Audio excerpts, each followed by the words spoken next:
bedane ilat dhuwur karo ilat ngisor ki nang ndi? Apa ya padha?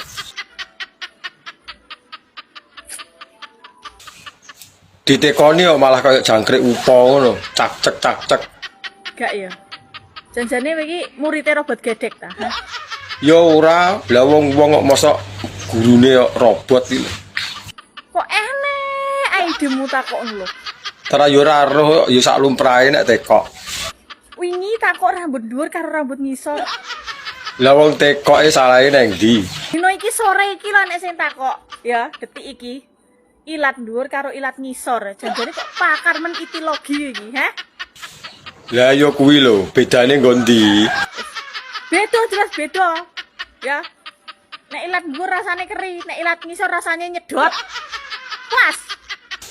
Urung puas. Lah rung roh rasane kok. Anja.